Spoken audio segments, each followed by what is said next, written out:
Hey everyone, welcome to the Be Bold, Make Waves podcast, a show bringing you inspiring stories of women who are growing and scaling their business.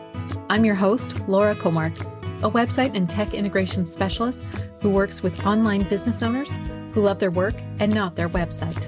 Join me as we have incredible conversations about business, mindset, productivity, and of course, the website and tech behind the business. Let's go ahead and dive in to this week's episode. Hello and welcome to the show today. For those of you who don't already know me, my name is Laura Comark. I'm a website and tech integration specialist who works with women who love their work, but not their website. I am so incredibly excited to introduce you to my friend and colleague today, Courtney Ibinger, who is a Kajabi specialist who helps experts set up all the tech for their online course and membership with a VIP day service. Courtney is a former middle school teacher turned freelancer with a huge passion for education. She loves that she gets to work with online course creators to help them reach and teach their audiences with all of their valuable knowledge. Courtney, thank you so much for coming on the show today. Can you just tell our listeners a little bit more about you and how you help people? Absolutely. Thank you so much, Laura, for inviting me on. It is such an honor to be here. So I am a Kajabi specialist, and really like education, the whole world of education is where I come from. Like you said, I'm a former middle school teacher, and I decided to leave the classroom. Gosh, I think that was almost 5 years ago now. It seems crazy that it's been that long. To pursue my own business. And I started out just as a virtual assistant doing literally any and all tasks possible, Pinterest management, email management, social media graphics, like anything that someone would pay me to do, I would do it. And I had a client that needed a course set up in Kajabi, and I had never heard of this platform called Kajabi before. But she's like, I will hire you to research it, learn it, and set it up for me. And I loved it. And so from there, that was about 3.5 years ago now. So from there, I decided to niche down and only offer Kajabi services. And so that's what I've been doing for the last 3+ years now, is setting up online courses and memberships in Kajabi. I love that so much. And I also really love that you found yourself in a situation where you were able to get paid to learn something. I think that's an amazing thing that we should all, I'm a yes person. You're a yes person. And instead of saying like, no, I don't know how to do that, I think it just shows like something about us as entrepreneurs where someone says, hey, can you do this? And we're like, yeah, I'm going to figure it out. And I think that's really incredible and amazing. And so we met originally in the day rate group with the wonderful Sarah Massey, who was on the show earlier this year. And you did a pivot into day rates. And then now we're at the point where you were ready to scale. And I would love to talk a little more about I'd love to know, how did you know it was time for you to scale your business? Yeah. Oh, that's such a good question.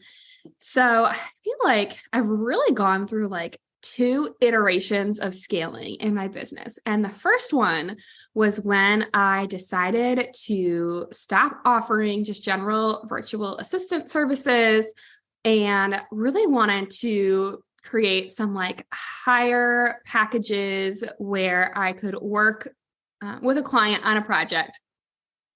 And that's when I started doing the course and membership setups in Kajabi.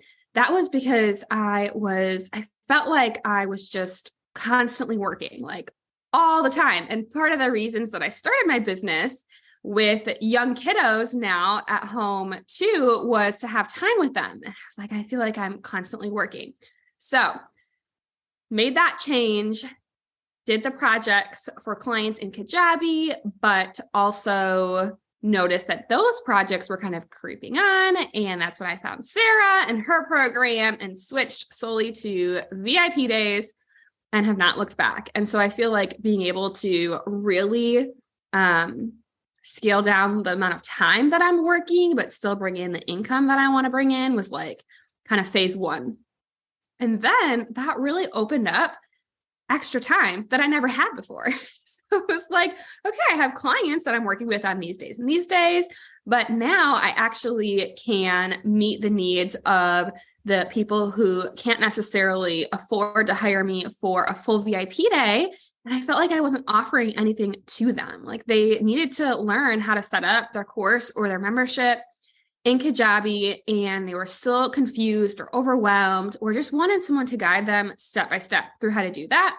And so I was like, okay, I actually have the time in my schedule now where I can build out this course to help that group of people as well. So really it came from a place of need, of seeing that there's a need for this and I can help, I can fill this need. And now I just need to sit down and carve out the time to actually create the program. How long would it say? I'm like so fascinated by all of this because I am right now, the time of this recording, mid launch of my first digital product where I saw the very same thing. Like I saw a need, I created the DIY website launch kit, which is basically like a one-click website install. And it was for the people who came to me and they weren't ready for my services yet because I work with clients who are established. Their offers are validated. They know what they're bringing to the world. And sometimes people are coming to me and they're just starting out and I want them to have a beautiful website they love, but I also don't want them spending a whole bunch of money on a custom website with me when they're not ready for that. Their business is going to change. Look, I mean, look what you just said. Like you started out, you were doing virtual assistant, doing all the things. Like I know I did virtual assistants too. And just all the different iterations of my business, it's not the time when you're first starting out to invest in getting a full-on custom website. You need something that is more simple and can get you just through the gate and hit the ground running where you can just feel confident to go get clients. And I feel like it's probably the same with you and with the courses. Like when the first iteration of the course, if you haven't validated it yet, but you know there's a need for it, the best way to do that is to just kind of DIY it. And so filling that need is amazing because it's also what you're an expert at. So I love all that so much. I kind of forgot where I was going with all You are so right though. You are so right that, especially people that are brand new to Kajabi and they're like, okay, I know that I want to use this platform, but they haven't, had all of those years of experience of building up this big audience or marketing or knowing, it doesn't make sense for them to invest thousands of dollars in setting something up, knowing if they're not going to get the return back on it. Like I had to be that way in my business when I was first starting out and really prioritize what I was outsourcing and spending money on. And so there's just a time and place for everything. And just like you said, kind of have to figure out, okay, what needs do they have at that time and place and how can I help them? Yeah. Oh, I love it. I love that you created something that really fills that gap because I mean, I bought Kajabi years ago and it sat there and I paid for it every month for over a year. And I don't even know if I ever logged into it because I was so overwhelmed with like, for me, what I need, because I've seen your course now. I have it and it's amazing. And I've been on the back end and I'm like, this is so well laid out. Like, this is what I needed back then to help just like guide people through because a lot of us need handholding. I know I need a lot of handholding. That's why I work with so many coaches and have so many accountability partners. Like I need a lot of handholding. I like to talk things out. And so it's helpful for me to like see how you really broke down the process of here's how you go through and create everything. And so I just think that's amazing that you have created this and launched it out into the world. Oh, thank you. So I would love to hear more about just your whole experience with launching, because again, as I said, I'm mid-launch, like right now, it's been amazing. I've been, my first email that I sent out of like, okay, it's ready. Doors are open, go get it. And I immediately get an email back from someone and they're like, there's no link in the email. Not a single one. I'm like, okay, I can do this. I'm like, it wouldn't be a launch without, and I tell my clients this all the time, like your first launch is not about getting the people. It's about getting all the tech gremlins and the cobwebs cleared out and just like getting your systems and processes, the emails written and everything just ironed out. And there's still going to be issues with every launch, but that's so far has been one of my experience. I had another something that came. Oh, I had one of my tags was not even correct. I'll have to do a launch debrief because I had like, if you don't want to hear about the launch anymore. Click here and I'll add a tag. And then when I duplicate that email, I didn't realize I had to go in and reconfigure it to add the tag. And I didn't realize that. And so I was like, oh, these people, sorry, you guys are still getting these emails and you weren't supposed to. I apologize, tech. But anyway, that's about me and my launch. Tell me, I want to hear all about like your experience with your launch. You are spot on with that though, because seriously, I was like, if one person signs up, purchases this course, I'm going to be like so happy because I just needed to get everything set up and in place and go through that process for myself, and I think there's always going to be those like little tech issues that pop up, things that happen, and it's just part of the process and you get to roll with it. And so I really had the mindset of do it messy in my brain, which I know is something that Sarah Massey has said to us over and over again. I was like, I really have been thinking about doing this for such a long time and it actually just needs to happen.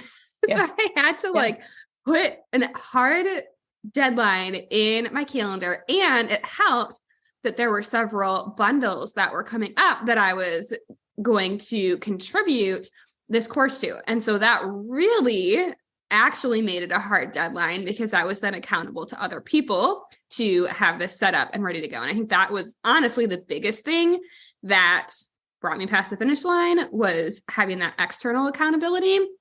There were definitely some late nights that I was like recording videos and finishing things up to get it done in time. But I just really needed that. So I would say I went into it with the mentality of there is so much that I could do, but I'm not going to overwhelm myself. And I'm also going to remember that I have 2 little kids at home. Like that's just the season of life I'm in. And if I was launching this and my kids were like, I don't know, older or whatever, and I had more time, I feel like I could have done a lot more for the launch, but I was like, I'm really going to focus on the basics. I'm going to get my emails set up, which Nicole Kepik's awesome email copy helped save the day with that.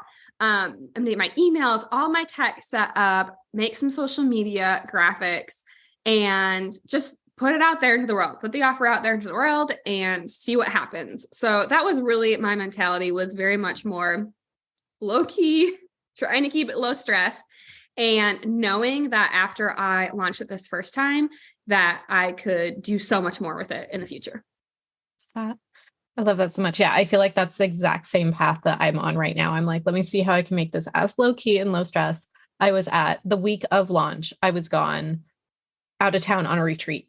And I had 2 thoughts on this. It was either this is not the smartest thing to do because I'm not able to be present, or this is brilliant because if I get in my head and something goes weird, I have 9 other women surrounding me that can help me with any of the mindset junk that comes up with it. And they were like, send the email. I'm like, okay, send. And I shut down the computer and then I got that one back. And they all just, when I was like, oh, look, there's no links at all to the sales page at all in here.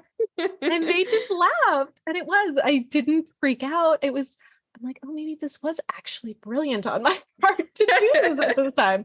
But, I got behind on like the emails I wanted to send out, and I didn't post in all the social places that I wanted to. And I'm like, it's fine. It's fine. We're doing it messy. That's, we probably should all go get little do it messy Sarah tattoos on us as good reminders. I love that.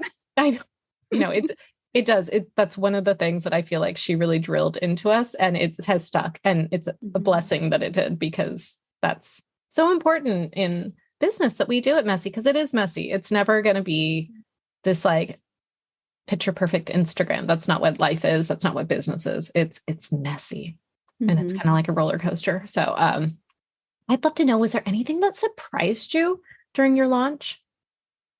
Oh, yeah. I would say the most surprising thing was when people would respond to emails. We were just talking about this before we hopped on. And it's just so fun to get to connect with people via email, and especially people that I'm like, I don't actually know who you are. And you're taking the time to sit and email me and ask me your question or tell me, oh, how awesome this is. And I think just that like validation from other people, that you're not just like talking to nobody, because sometimes it can feel that way when you are running an online business. You're, sending all these emails or social media posts, and it's like, who am I actually talking to? Who's actually listening to me? And so to get those like messages back is just so fun and surprising. I love that. And I agree. I love when people reply to emails. So if you're on my email list and you're listening and something resonates with you, please hit reply and let me know. That seriously makes my day. If I can just change someone's change their mood, change their life, change something about the way they're thinking in one email, and like something about what I say, maybe not changing their whole life, but if I say something in my email and it resonates, I would love to hear how that like impacted your day, because that impacts my day and just lights me up, because it's exactly what you said. It is very lonely, and you're kind of like, who am I talking to here? If I know people are reading, I know they're consuming, I know I consume a lot of things. I rarely hit reply. And maybe I should challenge myself to reply a little more, because I know how much it lights me up when I do, or when I get those replies back. So yeah, absolutely. what would you say were some of the like mindset challenges you had to overcome in launching? So many. So every time that I do something new in my business, it always comes back these thoughts about like, who are you to be doing this? Like, especially when you get caught in that comparison trap. And I think as entrepreneurs, we often do get immersed in this world of other people that offer services similar to us, or for whatever reason are targeting the same audience. And maybe they've been in business like 10 years versus the 5 years that you've been in business, or maybe they're brand new or whatever it is. It's so easy to forget that there is still space for your unique voice, what you have to offer. That's going to be different than what anyone else has to offer, even if they have something similar that they are selling, or a similar service. I think just that comparison and trying to really like reassure yourself almost like, yes, people do want this. Yes, I have proven my knowledge, my skills. I know that I can do this. I know that I have something to share, and you don't have to know everything. And I think that's the biggest thing that can trip me up, is I'm constantly learning, and I love learning. But sometimes it feels like you should know this already. Like, why don't you know how to do this certain thing in Kajabi? Oh, because they updated this or changed this. It's constantly changing. And so just staying humble with the fact that I do not know everything, but also realizing that I do have valuable expertise to share with other people. Oh, I love that. I heard someone say once on a podcast that being an expert doesn't mean you know everything. It means you're willing to find the answer. I love that. And that's something that really stuck with me, of like, and that's true. I mean, especially working in tech, it's constantly changing. Websites, applications, they are living, breathing beasts. Constantly changing. Yes. And so for us, I mean, and there's also just different regulations are always changing. And so yeah, absolutely. Things are always changing. And I think that might be, I never thought of this before, but this might actually be one of the things I enjoy about it so much, is because like you, I love to learn. I'm a lifelong learner, and that's probably why the tech side of things is so exciting, because it is constantly changing and you're having to learn new things and new iterations of it. So that's fascinating. I hadn't pulled back that layer yet. What would you say is something that you're doing that's being bold in the industry, something a little different from a lot of the other people? Not to like bring on any comparison things, but just something that you find that you're doing that is being bold. Yeah, I would say really the biggest thing for me is being able to meet clients where they're at, because I feel like, especially with something like technology and courses, memberships, every single client's needs are so different. Like they might have a course that they're launching, or a membership that they're launching, but their goals for that launch can vary so greatly. And so I feel like really taking the time to get to know my clients. Whenever I do a VIP day with them, we do a 60-minute blueprint call ahead of time to really map everything out. And as much as you would think like it's a pretty standard process for setting up a course or a membership, it really like varies greatly from client to client. And so you have to kind of modify things, tweak things. You still kind of got the overall framework, but it's really meeting their needs of what it is that they want to do with their course or membership. And oftentimes they come to me with ideas of things that I had never even thought about. And I'm like, oh, I've never had a client do that yet, but that sounds awesome. Let's do it. So I think it's having like a clear framework of this is typically how the process goes, but being really willing to be flexible to meet the client's needs. Oh, I love that. What if someone is wanting to scale their business, create a course, what would you say are some of the first steps that they should take? So definitely first steps are just doing some market research. Like, is there a need for this? What type of person would take this course? What problem are you solving? And I think the hardest thing that a lot of people who want to get into the online course space struggle with is that oftentimes they do have so much knowledge to share that it can almost be hard to narrow it down to like, what is the one transformation that you want your ideal customer to get by taking your course? Like, what is it that what's the one big outcome? Because so often I think courses can be like stuffed so full of so much information that it gets overwhelming. And I know I'm that way. Like if something that I purchased is just way too overwhelming, I'm just going to like shut down and not do it at all. Yep. So I think the first steps really are doing that market research and just getting really, really clear on what is the one thing that this course is going to provide, and start there and know that you can make more courses, more programs to hit the, other outcomes that you want to hit, but focus on one thing first. I love that. And I think that is so important because I agree with you. Like I've purchased courses and you get in, you're like, this is so much and so overwhelming. It feels like a lot. And then I have I got recently was in a bundle and there were some courses in there that I got and I went in and knocked it out in like a couple hours and it was done. And I was like, oh, that felt so good. Right. Yeah. And it was really simple. And I was like, this was amazing. So it's sometimes less is better. Absolutely. I love that. What would you say you are most proud of when it comes to your business? I'm really big on celebrating wins. So I would love to know something that you're really proud of yourself for accomplishing. The thing that I'm the most proud of right now at this time in my life is that I have been able to scale my business. I make more money than I did working as a teacher, but I work way less than I did when I was teaching.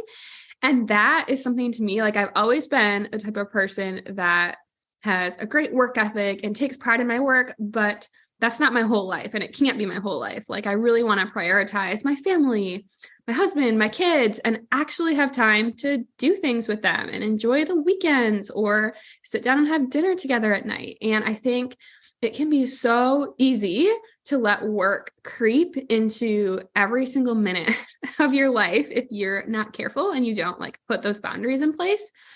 And so being able to actually achieve that like balance per se, I feel like I don't love that word, but like being able to, have that balance of work life, family life. That's what I am honestly most proud of right now in my business. And I know that it's going to change a lot and look a lot different as my kids get older and I have more time to work on my business, but just celebrating the small wins as we go, as I encounter them, while not kind of giving up time with my family. I love that. I think that's so important, is finding that balance, or the juggle. I always call it a juggle. Between, spending more time with your family, but also like working on your business and building these amazing businesses where we can help so many people and really make an impact. And Mhm. Like, I know I love what I do, and I know you love what you do as well. And it's so inspiring to, be surrounded in these communities that we've created with other women who are building these businesses. And we don't have as many limitations as we used to in corporate. We can go Mhm. build whatever we want and do whatever we want to do. And it's really inspiring. So many opportunities. And you have baby number 3 along the coming in the bun is in the oven. Yeah. What are your plans for maternity leave? Yeah. So I am due in mid-February, and I'm planning on taking off a full month from everything business related. So all client work, all of that. And then I'll probably ease back into the like VIP day side of things and just open up a couple slots that first month that I'm back to work and just slowly increase how many days I have open. So I am very, very lucky in that my mom watches my older 2 kids 2 days a week. And so she will most likely continue to do that even after the baby's born so that I can hopefully make it through that first month. But it makes it really easy to be able to kind of fit that work back in at my own pace. So it's kind of flexible, which is the nice thing too about VIP days and doing courses, online courses, things like that is it's really flexible. So if I'm like, oh my goodness, this is so rough, I need extra time off, then I will just block off my calendar and take more time off if I need to. And if I'm feeling really good and I'm like, I want to start working, then I'll open up some days sooner. So that's kind of my general plan. I've been slowly just saving money every month towards like a maternity leave fund so that I still have money for all my business expenses to pay myself. So it won't feel any different to me not working that little bit of time. And then kind of see where it goes from there. Oh, I love that. And do you have a team? So it's just me. And then I have one virtual assistant, my sister, actually. So I love that I get to work with her. So she does about 15 hours a month of virtual assistant work for me. So she'll also, it's great because I can schedule ahead some like social media posts and she drafts out my emails that I send out and everything like that. So having her help will also be so nice. I love that. At what point in your business did you realize that it was time for you to hire some help? Yeah. So at the point where I was like, okay, I'm spending a lot of time doing these smaller tasks, or there's some of the things that I just wasn't doing. Like I wasn't emailing my email list at all. I should probably be doing that. And so I think when I realized that there were certain things that I wanted to do, but I just either didn't have time to do or just didn't have the desire to actually like sit down and do those tasks. I was like, okay, I'm going to hire. And it just happened to work out. That was right at the same time that my sister was exploring kind of the virtual assistant world and starting her own business. So it was a great fit. I think it's been maybe like 6 months now that she's been helping me. So. Oh, I love that. Yeah, I just have for my team I have subcontractors that I work with. I have a gal, Lizzie, who was on an earlier episode, and Lizzie does all my social media for Instagram. And then I have a designer that I work with when I'm on big projects. But yeah, other than that, like I will get to the point because I also hired Jackie Money, who was again on the podcast earlier. And she came and helped set up some of my back end Airtable stuff to help just really systematize a lot of things on the back end. So everything flows together. So I have all my data in one place. And when people schedule things, it all goes in one place. And that's really been helpful in keeping myself organized because I know I can get very all over the place with things. As I come off, like there's a lot going on. Oh, yeah. Always so much going on. That organization is so helpful. Exactly. I love that. So when I would love to hear, can you just kind of tell our audience a little more about the clients, kind of where they're at when they come and work with you, your perfect fit clients?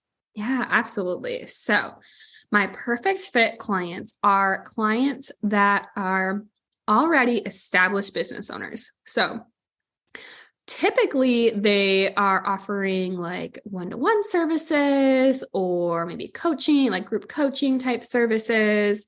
something where it is taking, they have a set amount of time for these services that they are offering, and they want to scale with a course or a membership.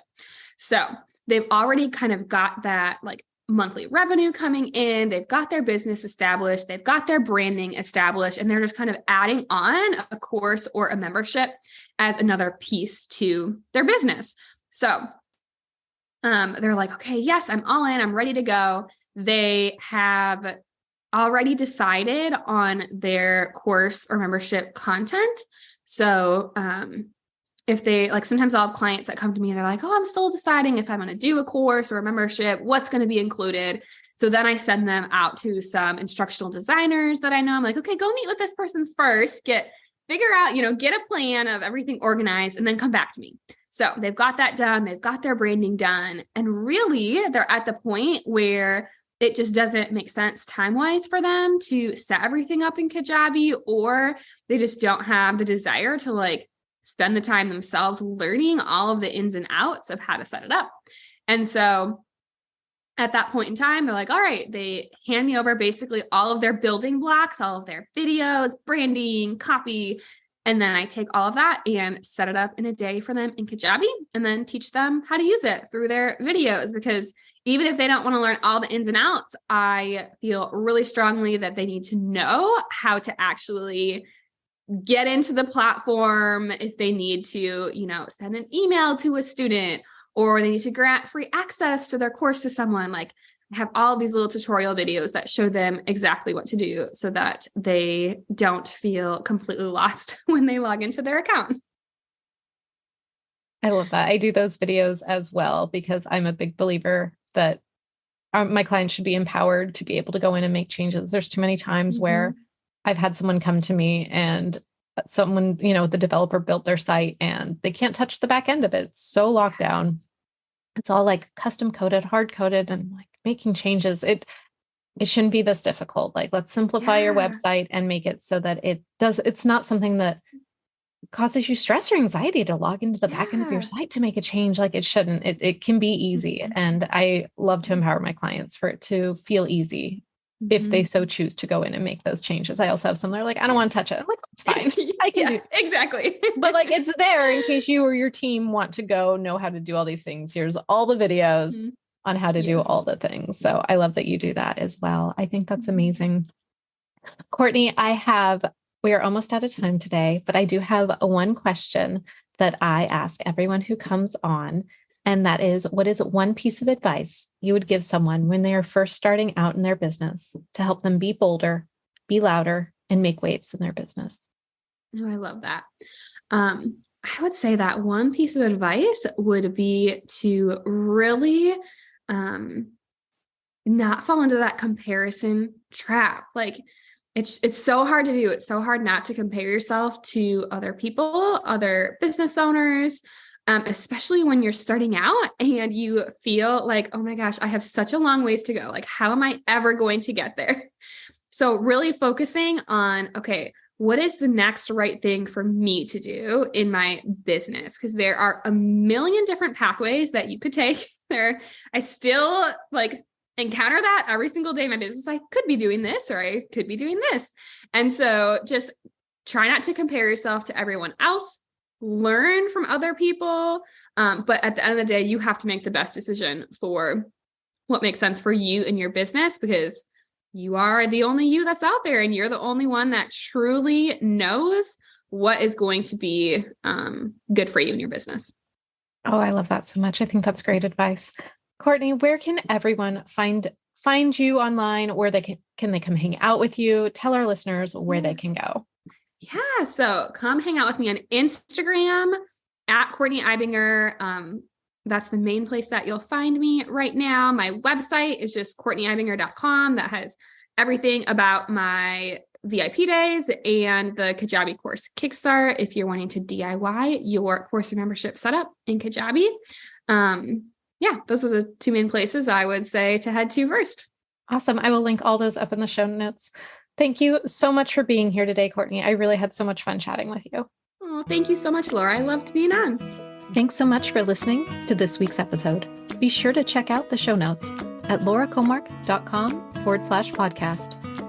And if you're ready to grow and scale your business and your current website is outdated and doesn't reflect the magic you bring and the results you get for your clients, go to lauracomark.com to find out how I can help bring your vision to life. That's LauraKamark.com. Thanks so much for listening. We'll see you next week. Bye now.